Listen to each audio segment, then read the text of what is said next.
सदाशिवसमारम्भा शङ्कराचार्यमध्यमाम् अस्मदाचार्यपर्यन्ताम् वन्दे गुरुपरम्पराम्। ओ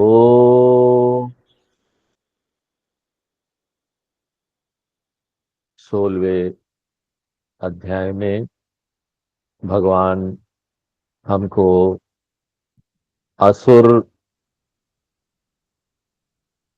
लोगों के क्या लक्षण हैं वो बता रहे हैं। तो पिछले क्लास में हम लोग 10 नंबर श्लोक तक कर चुके थे। 11 नंबर श्लोक पर रखना। चिंताम अपरिमेयाम च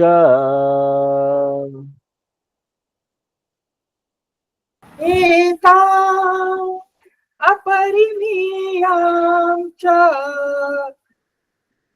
प्रलयान्तामुपाश्रिताः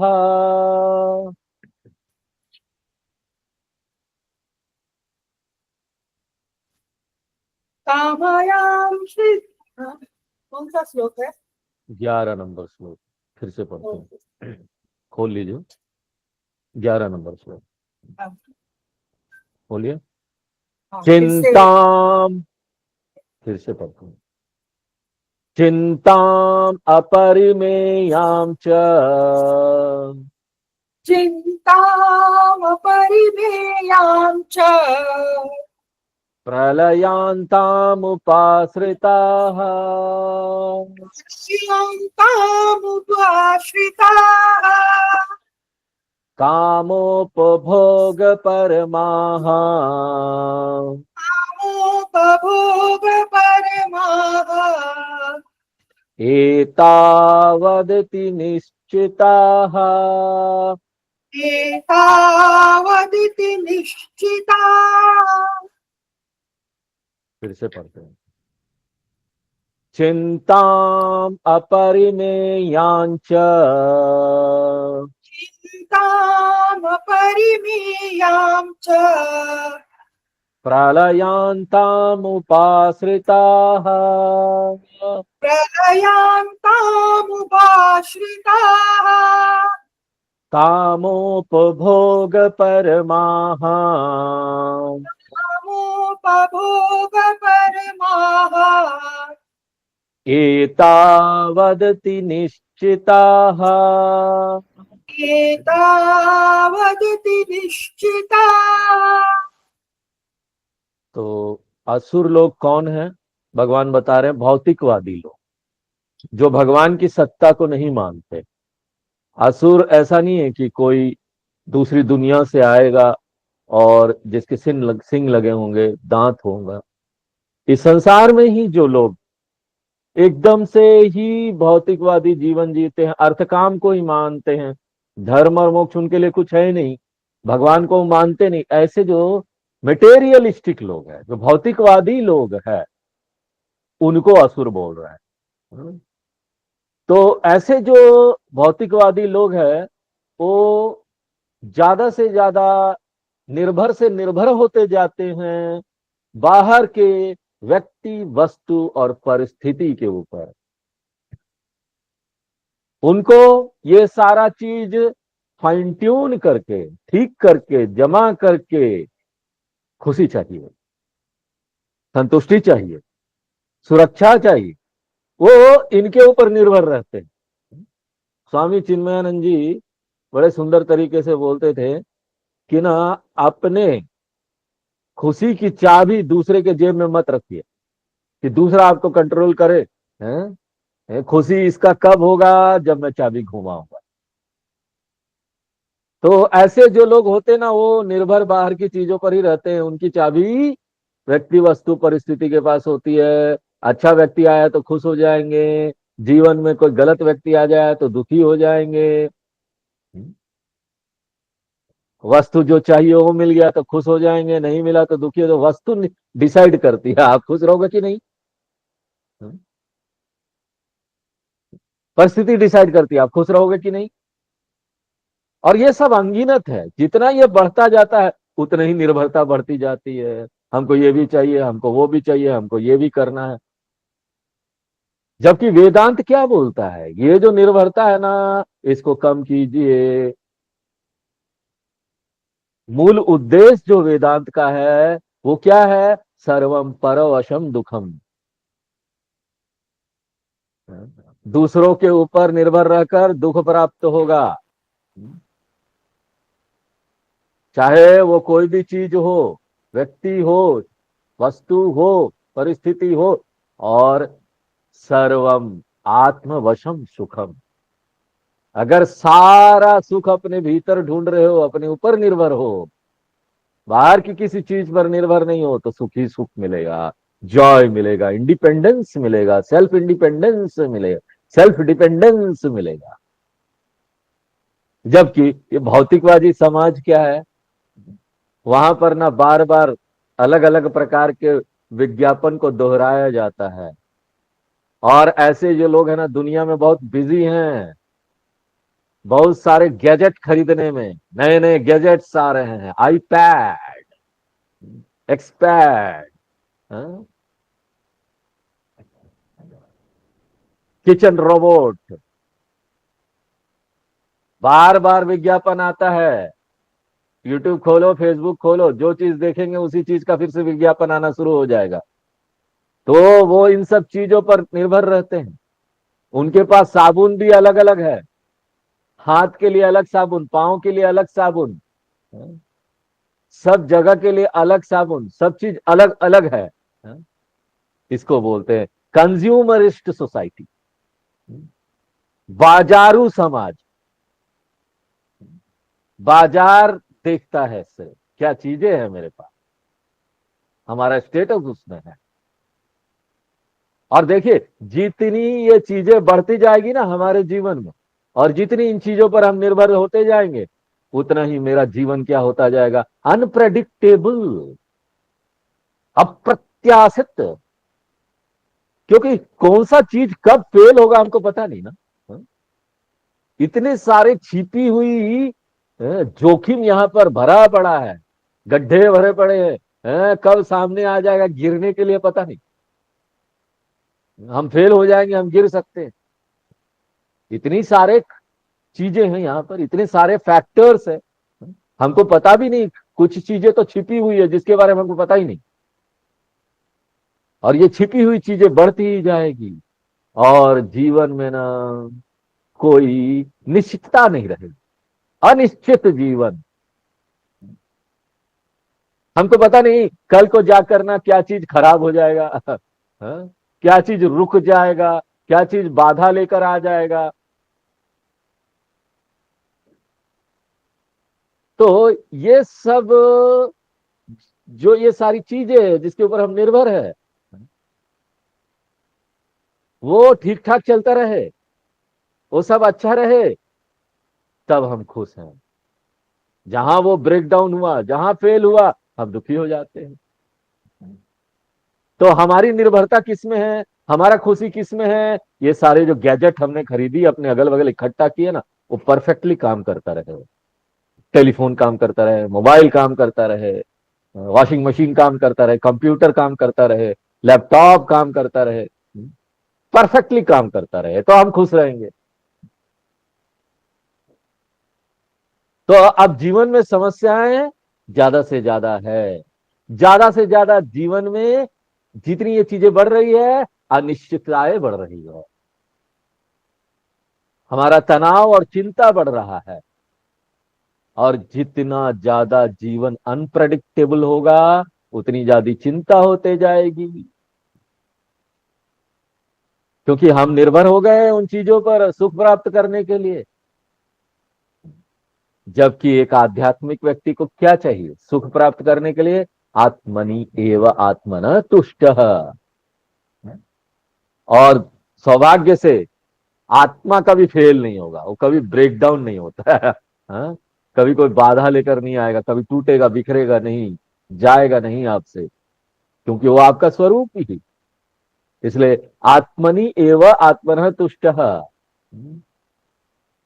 और ये जो भौतिकवादी लोग हैं वो बहुत चिंतित रहते हैं। चिंता और तनाव तो उनके जीवन का अंग है।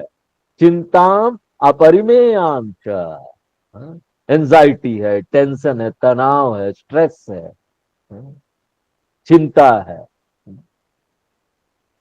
और आजकल तो बाजारू समाज के लिए अंग्रेजी में एक शब्द का उपयोग होता है, ग्लोबलाइजेशन। अब ऐसा कुछ रह नहीं गया कि कोई अमेरिका जा रहा है, अरे मेरे लिए टेप रिकॉर्डर ले आना। पुराने समय में ऐसा होता है, यहाँ ना अच्छी टेक्नोलॉजी वाली नहीं मिलती है, वहां मिलती है, वहां से ले आना, कैमरा ले आना। ऐसा लोग जाते थे तो दुबई से और वहां से लाते थे। आजकल तो कोई भी चीज चाहिए एक क्लिक करो। अमेरिका का टेप रिकॉर्डर चाहिए या वहां का कोई आईपैड चाहिए, वो भी एक क्लिक करो। अमेजोन का जो अमेरिका वाला साइट है उसमें जाकर खरीद लो। आपका क्रेडिट कार्ड जो है ना वो कन्वर्ट भी कर देगा डॉलर में, और वो आपका बाई पोस्ट आ जाएगा। अब कोई भी चीज दूर नहीं है, सब चीज आ जाता है हमारे पास। तो इससे क्या हो गया है कि सब एक दूसरे से जुड़ गए हैं। सारे देश अब जैसे एक बाजार देखेंगे तो एक हो गया है। और कहीं कोई असर पड़ता है तो उसका असर हमारे जीवन में भी पड़ता है। अमेरिका टैरिफ लगाएगा तो हमारे जीवन में भी असर पड़ेगा। डोनाल्ड ट्रंप टैरिफ, भारत में टैरिफ लगा दिया, या डोनाल्ड ट्रंप ने निर्णय लिया कि इराक के ऊपर हमला करेंगे, तेल का प्राइस बढ़ गया। तेल का प्राइस बढ़ गया। अब तेल का प्राइस बढ़ा तो ना पूरा जो मार्केट है, शेयर मार्केट, वो डाउन हो जाएगा। हमारा शेयर अगर वहां है तो हम भी डाउन है। तो हमारा खुशी किसके हाथ में है? Donald Trump. हम लोग सब डोनाल्ड ट्रंप वाले लोग हैं। खुशी उसके हाथ में है हमारा। कल्पना कीजिए, सत्य है ना ये। शेयर्स ऊपर नीचे जा रहा है, तेल का प्राइस ऊपर नीचे जा रहा है। सब किसके हाथ में? अमेरिका के हाथ। इसलिए हम लोग सब अमेरिकन मैन है अमेरिका हमारा कंट्रोल करता है सब चीज। तो चिंताम अपरिमेयाम च, लिमिटलेस वरी है। चिंता का कोई सीमा ही नहीं है। खूब चिंता करते रहो, यहां तक कि रात को नींद भी नहीं आती। अरे पता नहीं सुबह जब मार्केट खुलेगा मैं अपने लैपटॉप में देखूंगा शेयर मार्केट मेरा डाउन होगा कि अप होगा। अरे नींद नहीं आती। नींद नहीं आने की एक बीमारी बोलते इंसोमेनिया। अपरिमेयाम च,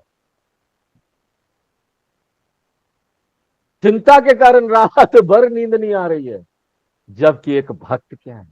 एक भक्त जो कर्म योगी है, जिसके अंदर दैवी संपत्ति है, वो क्या बोलता है? वो क्या बोलता है? यद यद भव्यम भवतु भगवन् पूर्व कर्मानुरूपम ये तद प्रार्थयम मम बहुमतम जन्म जन्मांतरेपि त्वत् पादाम भोरु युग गता निश्चला भक्ति रस्तु। जो होना है होने दो ना भगवान, बस ये बात रहेगी कि मेरी जो शांति है उस पर निर्भर नहीं रहेगी क्या हो रहा है क्या नहीं हो रहा है। क्योंकि मेरा नियंत्रण डोनाल्ड ट्रंप के ऊपर तो है नहीं, वो क्या करने वाला है, मेरा कोई कंट्रोल उसके ऊपर तो है नहीं। इसलिए भगवान मुझे आंतरिक शक्ति दी। ये है आध्यात्मिक तरीका अपने आप को बचाने का। लेकिन अगर ऐसी भक्ति चाहिए तो भगवान की तरफ मुड़ना पड़ेगा। जबकि ये भौतिकवादी व्यक्ति क्या है, इसको भगवान से कुछ लेना ही देना नहीं। रात को टेबलेट खा के सोता, नींद का टेबलेट और आदत पड़ जाती है ना, उसके बिना काम नहीं चलता। और एक दिन ऐसा आता है ना कि वो नींद का टेबलेट भी काम नहीं करता। इसलिए चिंताम अपरिमेयाम च, कितना दिन चिंता करेगा वो? प्रलयांतम, प्रलय तक। इसका मतलब क्या? इसका कोई अंत नहीं है, वो चिंता का कोई अंत नहीं, चिंता ही करते रहेगा। प्रलयांतम उपाश्रित कामोपभोग परमा।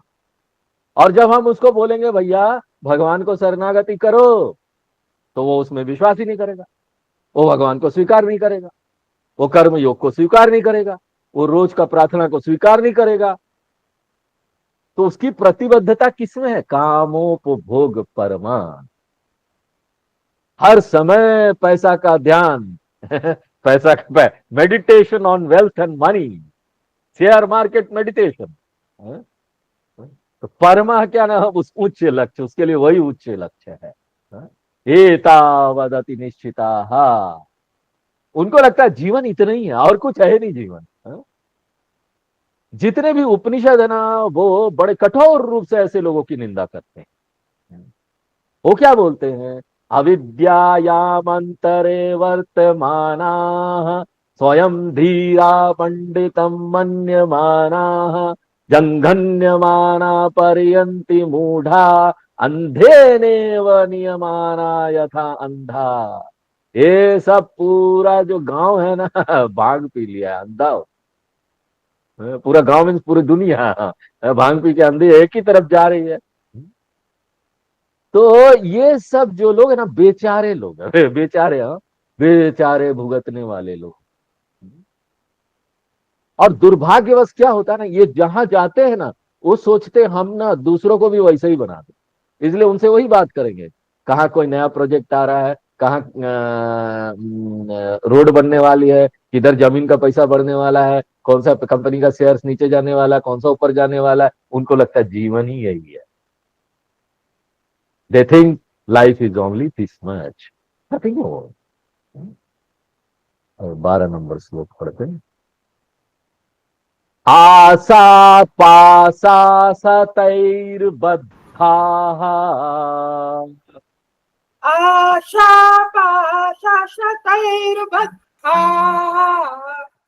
काम क्रोध परायणाः कामक्रोधपरायणाः ईहन्ते काम भोगार्थम् ईहन्ते धन्ते कामभोगार्थम् अन्यायेनार्थ संचयान्। अन्यायेनार्थसञ्चयान्। तो ऐसे जो भौतिकवादी लोग हैं, वो सैकड़ों आसक्ति के जंजीरों से बंधे हुए हैं। आशा पासा, पासा यानी जंजीर, फिजिकल जंजीर नहीं, आसक्ति रूपी जंजीर, सैकड़ों जंजीरें। और दैवी संपद वाले जो लोग हैं, उनका क्या जीवन में दृष्टिकोण है? उनका जीवन में यह दृष्टिकोण रहता है कि यहां पर मैं ना किसी चीज का मालिक नहीं हूं। मालिकपना छोड़ दो क्योंकि तुम मालिक नहीं हो, मालिक वो है, इसलिए मालिकपना छोड़ दो। हर चीज को बोलना मैं इसका मालिक हूं, मैं इसका मालिक हूं। तुम नहीं हो मालिक। उस मालिक ने तुमको कुछ समय के लिए मालिक बनाया, इसका उपयोग करो ना। उपयोग करो और अच्छा उपयोग करो, उसने आपको अच्छा उपयोग करने के लिए दिया है। ऐसा एटीट्यूड होता है जिसके अंदर दैवी संपत्ति होती है। ऐसे लोग देवता लोग होते हैं। लेकिन ये जो लोग हैं दूसरे तरह के लोग, दैवी संपत्ति वाले लोग तो ठीक है, दूसरे तरह के लोग, उनका अप्रोच ही अलग होता है। ये दैवी संपत्ति वाले लोग बोलते हैं मैंने घर बनाया, पहले मैं घर में प्रवेश नहीं करूंगा, गृह प्रवेश पहले भगवान को कराएंगे। मूर्ति लेकर पहले गृह प्रवेश भगवान को कराता नए घर में, और उसके बाद भगवान को वहां स्थापित करता है। बोलता है भगवान ये घर अब आपका है, I am not the owner. बिना भगवान को रखे हुए मैं इस घर में प्रवेश नहीं करूंगा। ये घर अब घर नहीं रहा, भगवान आ गए तो मंदिर बन गया। भगवान की कृपा से मैं इस घर का उपयोग करूंगा। इसलिए सात्विक व्यक्ति जो होता है ना, दैवी संपद वाला व्यक्ति, वो ना सब कुछ से अपना मालिक पना जो हक है ना, मालिकाना हक, वो हटा दे। मतलब नो, नथिंग डूइंग, मेरा मालिकाना हक नहीं है। जबकि राजसिक तामसिक ये भौतिकवादी लोग हैं, वो सब चीजों को पकड़ के रखेंगे, आसक्ति की जंजीरों से बंधे हुए हैं, काम क्रोध परायणा है, यानी कि बहुत अमीर है, काम क्रोध में भरा पड़ा उनके अंदर। और दुर्भाग्यवश ऐसे जो भौतिकवादी समाज है वो ऐसे लोगों को ही आगे बढ़ाता है। हाँ, बड़े अच्छे, बड़े अच्छे, बड़ा अमीर व्यक्ति है, जबकि एक विनम्र व्यक्ति जो धर्म को मूल्यवान समझता है, जो भगवान से जुड़ा हुआ है, ऐसे व्यक्तियों को ना समाज सम्मान नहीं देता। जब आप बड़ी गाड़ी में आएंगे, मर्सिडीज बेंज, उसमें से उतरेंगे, तब ना एक व्यक्ति को बड़ा सम्मान मिलता है। ये भौतिकवादी समाज का लक्षण है। जबकि वैदिक समाज में क्या था? वैदिक समाज में त्याग को मूल्यवान समझा जाता था। साधु संत त्यागी व्यक्तियों को सम्मान दिया जाता था। अगर बुद्ध का यहां सम्मान है, इसलिए नहीं कि वो राजा थे, इसलिए कि उन्होंने सब चीज का त्याग किया। इसलिए मूल्य किसका है? जमा करने का नहीं है, आपके पास कितना है। न कर्म न प्रजया धने न त्यागे नैक्य अमृतत्व मानसु। अमृत चाहिए तो त्याग से ही मिलेगा, जमा करने से नहीं मिलेगा। जबकि एक जो मेटेरियलिस्टिक सोसाइटी है, जो भौतिकवादी समाज है ना, वो दूसरी तरफ है। वो ये देखता है किस व्यक्ति के पास कितना चीज है और उसके अनुसार उसको सम्मान देता है। हाँ? और ये सारा देखकर ना, जो ज्यादा शास्त्र नहीं पढ़े हैं, सत्संग नहीं करते, वो भी कंफ्यूज हो जाते। थोड़ा थोड़ा भगवान की तरफ मुड़ रहे हैं, ये देखेंगे तो और भी कंफ्यूजन है, समाज इसको सम्मान ही नहीं देता। ये आंतरिक संपत्ति कुछ है ही नहीं, बाहर की चीजें ज्यादा महत्वपूर्ण है। तो ये एक महत्वपूर्ण प्रश्न है कि हम किसको वैल्यू देंगे, आंतरिक संपत्ति को या बाहरी संपत्ति को। तो ये जो लोग है ना, काम क्रोध परायणा, उनके लिए काम क्रोध एकदम नाक नक चढ़ा तुरंत क्रोध आ जाएगा।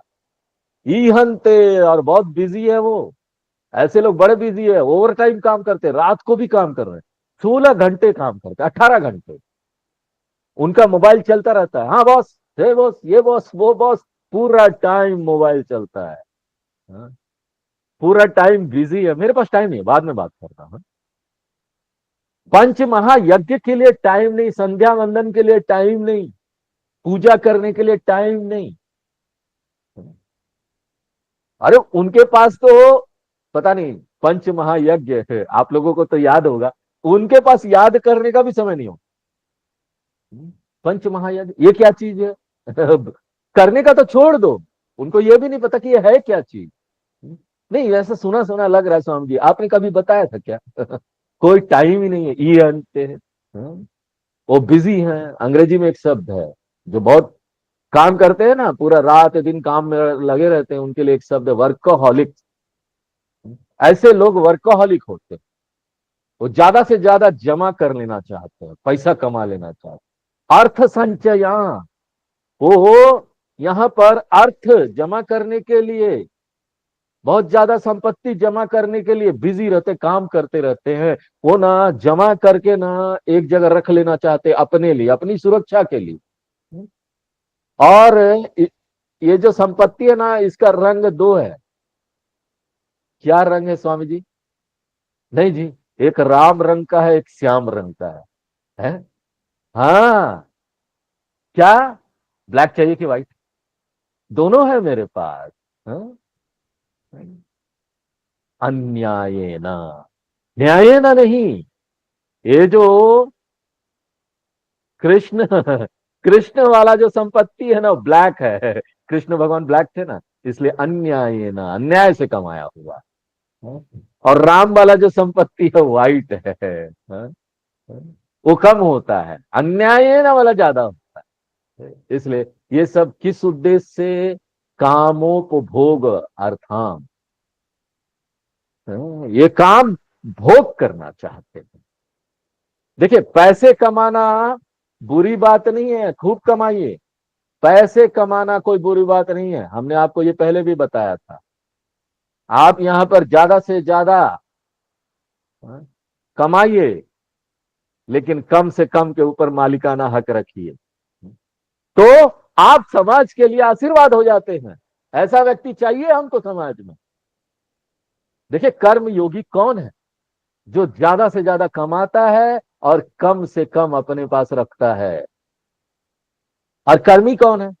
जो ज्यादा से ज्यादा कमाता है और ज्यादा से ज्यादा अपने पास रखता है, दबा कर चपट कर रखूंगा। क्योंकि हम अगर यहाँ बहुत बहुत कमा रहे हैं और सब कुछ जमा कर करके रख रहे हैं, तो इसका मतलब ना, हम अपनी चीजें दूसरों के साथ शेयर नहीं कर रहे हैं, बांट नहीं रहे हैं। 1 लाख रुपया कमाया, 1 लाख का 1 लाख अपना डकार गए। यहाँ प्रश्न कहाँ उठता है दूसरों को देने का, बांटने का? जबकि एक दूसरा व्यक्ति यहाँ है ना, वो यहाँ पर कमाता भी है, बांटता भी। एक अति क्या है? एक अति है कि ना तो वो कमा रहा है ना बांट रहा है। और एक अति क्या है? कमा रहा भी है और अपने लिए जमा कर रहा है। ये जो कर्मी है वो कमाता है, अपने लिए जमा करता है, छोड़ता नहीं 1 रुपया।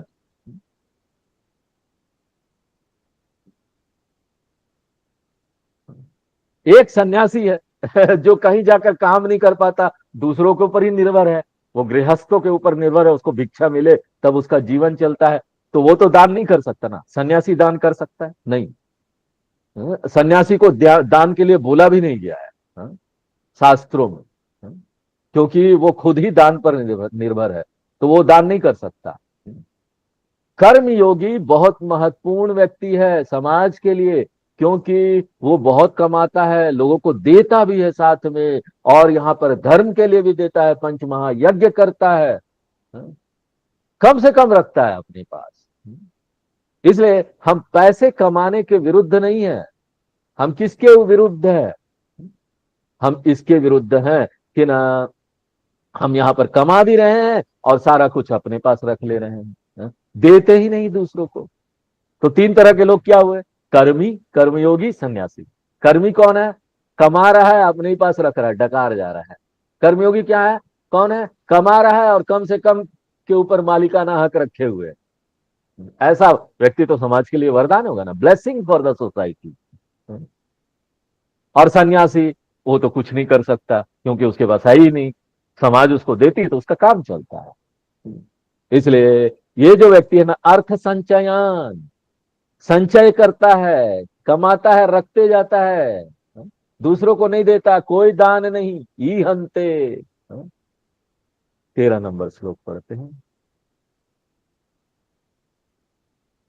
इदमद्यमया लब्धम इदमध्यमया लब्धम् इमं प्राप्स्ये मनोरथम त्वं इमं प्राप्स्ये मनोरथम् इदमस्तिदमपि मे प्राप्तमस्ति इदमस्तीदमपि मे भविष्यति पुनर्धनम्। भविष्यति भविष्यति पुनर्धनम्। तो सामान्यतः ऐसे जो लोग होते हैं ना, वो बिजी रहते हैं हमेशा, उनके पास टाइम नहीं है। उनका फिलॉसफी क्या है, उनका दर्शन क्या है जीवन के बारे में? वो बोलते हैं टाइम इज मनी। एक व्यक्ति के घर हम गए थे, उसके टेबल पर ये लिख के रखा हुआ, टाइम इज मनी। इसलिए टाइम बर्बाद मत करो। तो क्या करते हैं लोग मालूम है? अगर उनके पास थोड़ा भी समय है ना, वो सोचते हैं इस समय में भी कैसे पैसा कमाया जाए, समय को पैसे में कन्वर्ट कर दो। ये उनका फिलोसफी है, उनका दर्शन है। इसलिए लोगों के पास फ्री टाइम होता ही नहीं। आजकल लोगों के पास फ्री टाइम मिलना मुश्किल है। आपके पास समय नहीं है, बाकी बाकी चीजें, समय नहीं है। और अगर थोड़ा भी समय होता है ना, तो वो ये नहीं सोचते हैं गीता पढ़ ले, क्लास में चले जाएं, थोड़ा सा भजन कर ले। उनकी सोच ऐसी नहीं है। इन 3 श्लोकों में कृष्ण भगवान विचार बता रहे हैं, क्या विचार चलता है ऐसे भौतिकवादी लोगों का, और उनका विचार क्या, उनका थॉट पैटर्न क्या है। पैसा गिनते रहो, जो पैसा उनके पास है ना, कौन सा बैंक में रखना चाहिए, हाँ, कहां पर इंटरेस्ट रेट ज्यादा मिलेगा, अगले साल इंटरेस्ट रेट बढ़ेगा कि नहीं, कितना बढ़ेगा। और फिर वो कैलकुलेटर रखेंगे, लैपटॉप रखेंगे, लैपटॉप में एक्सेल 1 2 3 में उसमें डाल देंगे, इतना इतना पैसा है मेरे पास, और उसके बाद प्रोजेक्ट करो। आजकल एआई आ गया है, आर्टिफिशियल इंटेलिजेंस। हे एआई महाराज जी बताइए मेरा पैसा 10 साल बाद कितना बढ़ेगा। पूरा दिन वो अर्थ काम के बारे में सोचते रहते हैं। इसलिए कृष्ण भगवान बोलते हैं, इदम अद्य मया लब्धम। ये व्यक्ति जो है ना, 20 करोड़ का आसामी है। 20 करोड़, अब बोलना है जब सोच ही रहे तो 20 क्या ज्यादा सोचते, 200 करोड़ का आसामी है? तो हर व्यक्ति का मूल्य हम कैसे लगाते हैं, उसके पास कितना पैसा है। ये नहीं देखते उसके पास धर्म है कि मोक्ष है कि ज्ञान है कि नहीं है? उस व्यक्ति का वैल्यू हम कैसे लगाते हैं, किस व्यक्ति के पास कितना प्रॉपर्टी है, कितना पैसा है। और ये व्यक्ति ना सतत उसको रोज रोज कैलकुलेट करता है, अपना रोज रोज बैंक बैलेंस दिखेगा, देखेगा कितना बढ़ गया, आगे जाकर हम कितना और मोटा आसामी होते जाएंगे। हाँ? कृष्ण भगवान बोलते इदम, यानी ये जो संपत्ति है, मया लब्धम, मैंने इसको कमाया है। अद्य, आज, टुडे। जबकि एक कर्मयोगी क्या पूछता है, कर्मयोगी अपना वैल्यू उसमें नहीं देखता। कर्मयोगी अपना वैल्यू किस में देखता है, मेरा मूल्य किस में है, मेरा मूल्य कैसे बढ़ रहा है, मैं कितना दे रहा हूं, कितना मैंने अभी तक दिया है दूसरों को। और भगवान भी ऐसे ही नापते हैं हमारा मूल्य। हाँ, ये नहीं देखते भगवान हमारे पास कितनी प्रॉपर्टी है। हाँ?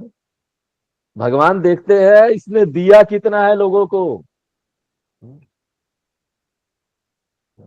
हमारा जो वैल्यू है वो कितना कमाया और कितना जमा किया, उस पर नहीं देखते, उस अनुपात में नहीं देखते भगवान।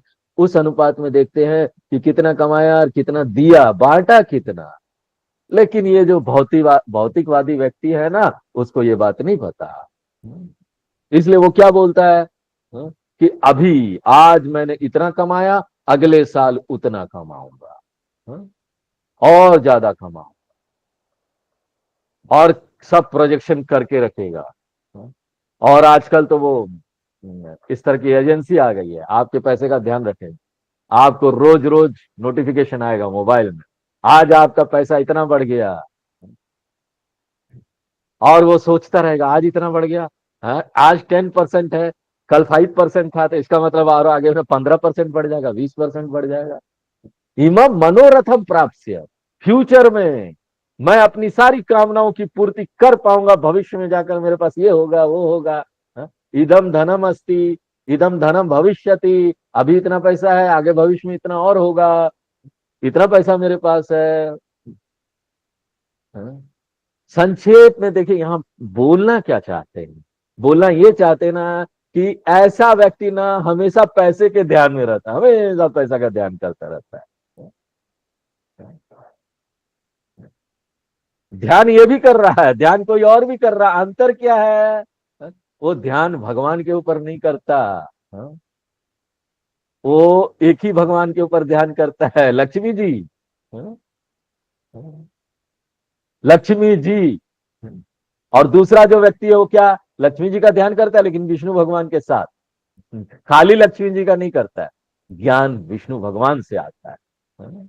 लक्ष्मी जी धन देती है, दोनों का साथ होना जरूरी है, तभी आप बांटेंगे, नहीं तो जमा करते जाएंगे, ज्ञान ही नहीं होगा तो। हाँ? लक्ष्मी भगवान ये स्वीकार नहीं करते कि अकेले कोई उनका ध्यान करे। हाँ? उनको पसंद नहीं है लक्ष्मी जी को, वो बड़ी अच्छी पत्नी है, वो चाहती है कि मेरे पति को भी लोग याद करें, सिर्फ मुझे नहीं। महान वो पत्नी है, महान देवी है। वो बोलती है मैं तुम्हारे घर में तभी आऊंगी जब नारायण को भी तुम याद करोगे। सिर्फ मुझे याद करते रहोगे, पैसे का ध्यान करते रहोगे, मैं कभी नहीं आऊंगा। चलो 14 नंबर श्लोक। असौ मया हत शत्रु। असौ मया शत्रु हनिष्ये चापरानपि। अनिश्चेचा परानति ईश्वरोऽहम् अहं भोगी। ईश्वरोऽहम् अहं भोगी सिद्धोऽहं बलवान सुखी। सिद्धोऽहं बलवान सुखी। तो एक बार जब इतना लोभ आ जाता है ना, तो प्राकृतिक रूप से हम दूसरे व्यक्ति को कैसा देखेंगे? ये मेरा प्रतिस्पर्धी है, कंपटीटर। ग्रीड, लोभ आ जाता, और मुझे ना चारों तरफ शत्रु दिखाई देते हैं। हमको यही लगता है कि दूसरा व्यक्ति मुझे रोकना चाह रहा, बाधा है मेरे जीवन। बिजनेस फील्ड में ये होता है, बिजनेसमैन लोग होते हैं ना, वो अपने प्रतिस्पर्धी को रास्ते से हटाना चाहते, क्योंकि उनकी वजह से उनका सेल कम हो गया है, उनका प्रोडक्ट का सेल कम हो गया, तो वो सामान्य असामान्य तरीका जो भी है, वो दूसरे व्यक्ति को रास्ते से हटाने के लिए उसका उपयोग करते हैं।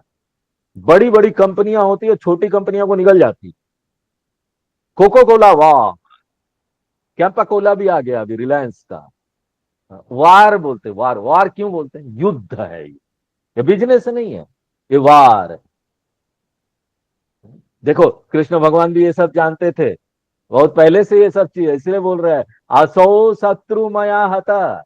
ये जो बगल में दूसरे व्यक्ति ने सेम प्रोडक्ट का कंपनी खोल दिया है, मेरा प्रतिस्पर्धी है, उसको मैं समाप्त कर दूंगा और रास्ते से हटा दूंगा। कभी कभी तो दूसरा तरीका से काम चल जाता है, लेकिन कभी कभी गुंडे लगाकर हाँ मार देते हैं, वो भी आसान होता है। लोभ सब करवाता है। असो मया हता शत्रु हनिष्ये चापरानपि। शुरू में मन में हीन भावना आएगा, अरे हमने मार दिया, कोई गलत तो नहीं किया, लेकिन कुछ समय बाद हृदय उसमें रस जाता है। हाँ, कोई रिग्रेट नहीं, कोई गिल्ट नहीं, कोई हीन भावना नहीं, कोई पश्चाताप नहीं। इसलिए आपरानपि, दूसरों को मैं नष्ट कर दूंगा, और यहां पर सभी प्रतिस्पर्धी को नष्ट करके एक छत्र राज्य बना लूंगा, इस क्षेत्र में नंबर 1 हो जाऊंगा, मेरे सामने कोई खड़ा नहीं रह सकता। अहम ईश्वर, मैं भगवान बन जाऊंगा। एक ज्ञानी भी देखो ऐसे ही बोलता है, लेकिन ज्ञानी असुर नहीं है। वो भी बोलता है भगवान है, हाँ? लेकिन वो असुर नहीं। हाँ? तो ये बोलता है देखो, मैं भगवान हूं, मैं राजा हूं, मैं नंबर 1 हूं, अहम भोगी, और मैं वो हूं जो भोग करता है सभी चीजों का, यहां पर संपत्ति का। और मैं सिद्धा हूं, सिद्धा यानी सफल व्यक्ति हूं समाज में, फेलियर नहीं हूं, मैं बड़ा सफल सक्सेसफुल व्यक्ति हूं। लेकिन किस तरह से वो सफलता हासिल किया है? ऐसे व्यक्ति कैसे सफलता हासिल करते हैं? कितने लाशों पर चढ़ के ऊपर जाते हैं, उसके बाद सफलता हासिल होती है। और सोचो, ऐसे व्यक्तियों की महानता का गुणगान समाज करता है, और ऐसे व्यक्ति कहां कैसे पहुंचे हैं आप सोच लीजिए। इसलिए बोलते हैं मैं सिद्ध हूं, मैं सफल व्यक्ति हूं, मैं बलवान हूं, मैं बड़ा बलवान व्यक्ति हूं, मेरे पास पावर है, कानून भी मेरा कुछ नहीं बिगाड़ सकती, क्योंकि पुलिस मेरे हाथ में है। मुझे पता है पुलिस वालों का रेट क्या है। अभी एक बार जब मुझे पता चल जाता है किसका रेट कितना है, तो सबको फिक्स किया जा सकता है, सबको अपने अंडर ले लिया, सबका हफ्ता जाता हफ्ता। और राजनेता लोग, ये जो मंत्री लोग हैं, वो कोई समस्या नहीं, क्योंकि हमने सुना है मंत्री लोग भी ना कोई बड़े बड़े बिजनेसमैन के साथ जुड़े हुए रहते हैं, उनके ग्रुप में रहते हैं। इसलिए अहम बलवान, ये सब लोग मेरे हाथ में हैं, मैं सबको चलाता हूं यहां पर, और सुखी, मैं सबसे सुखी व्यक्ति हूं इस दुनिया में। तो ऐसे जो लोग होते हैं ना, वो अपने भविष्य के बारे में सपना देखते रहते हैं ऐसा। हाँ? तो और ज्यादा हम लोग आगे नेक्स्ट क्लास में देखेंगे। आज यहीं विराम करते हैं। ओम पूर्णमदः पूर्णमिदं पूर्णात् पूर्णमुदच्यते पूर्णस्य पूर्णमादाय पूर्णमेवावशिष्यते। ओम शांति शांति शांति।